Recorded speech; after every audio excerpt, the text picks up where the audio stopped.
Despite President Donald Trump's repeated claims that the United States has, quote, the greatest economy we've ever had by far, the majority of Americans don't believe him. According to a new AP poll, 69% say the state of the economy is poor, while only 30% say the economy is good.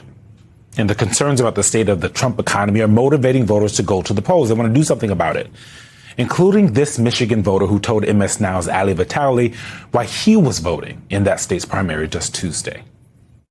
What issues motivated you in this election specifically? Prices way too high. We need everybody to vote, no matter who you vote for. And we just need to come together and get the prices down, stop fighting foreign wars, and we just need to rein in this administration a little bit more. Come together and get the prices down. The economic fallout is now reshaping public opinion. For the first time in a decade, a new poll finds that voters prefer Democrats over Republicans when it comes to economic issues. That's never happened, folks. That's not how it works. A new Reuters Ipsos poll finds, quote, 37% believe the Democratic Party has a better approach to the U.S. economy, compared with 36% who picked the Republican Party. 27% said they were not sure or that a different party would do a better job. Reuters reports, quote, the Republican edge on the economy has steadily deteriorated during Trump's current term, narrowing to 0 in recent months. The growing disconnect between Donald Trump's message and the people's lived experience is becoming increasingly difficult to ignore for most people not named Donald Trump. A powerful new piece from New York Times opinion columnist Nick Kristof titled, Meet the Americans Who Can't Afford Haircuts or Toilet Paper begins this way. After a 1,000-mile road trip across a swath of America, I can't get one person out of my mind, Trinity Goodman, a tearful, chatty woman in Oklahoma City who had a bandage on her arm. The reason for the bandage? Goodman, 44, survives by selling blood plasma twice a week. She had $3.78 in her checking account, 1 cent in her savings account to keep it open, and 6 pennies in her piggy bank.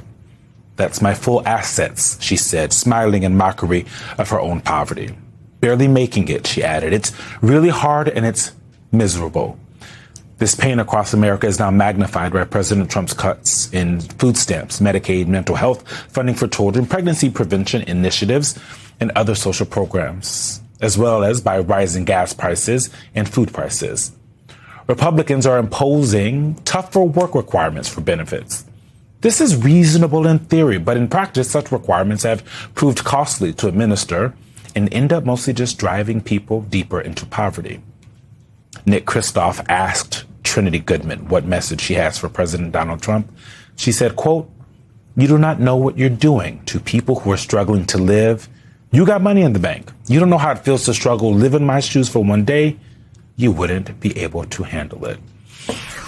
Joining us now, Congressman Brendan Boyle of Pennsylvania. He is the top Democrat on the House Budget Committee and a member of the House Ways and Means Committee.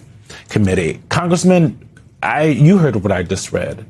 When you hear something like that from Trinity Goodman, I have a hard time understanding how President Trump, the folks around him, don't feel a pain in their heart hearing that this woman keeps a cent in her savings account just to keep it open, because she has to spend everything else. She has $3.78 in her checking account. Why is that not moving the Republicans? Well, first, I read that article by Nick Kristof. It's very moving, and I've been thinking about that example ever since I read it, the same one that you just shared there. Now, imagine that one story of that one American times millions throughout this land. Think about the people, furthermore, be losing their health care over the next 6 months because the full effects of the Republican tax bill they passed last year will finally take effect with the Medicaid cuts coming this December. Think about the fact that inflation keeps getting worse, not improving. The reality is this: we have a president whose own policies have done this, has made healthcare more expensive, has made gas more expensive, has made the cost of goods more expensive. Further, it's a president who's not even attempting to solve the problem that he himself has created, because all he spends time on is getting even with his perceived enemies or those who he believes did him wrong, or figuring out ways to enrich himself or build statues to himself. It's not just the president. Treasury Secretary Scott Bessent, according to the New York Times, downplayed the impact of inflation on lower income Americans, declaring this week that the K-shaped economy, shorthand for the divergent fortunes of the rich and the poor, is a thing of the past. He says, "Sir, I got sick of hearing about this K-shaped economy.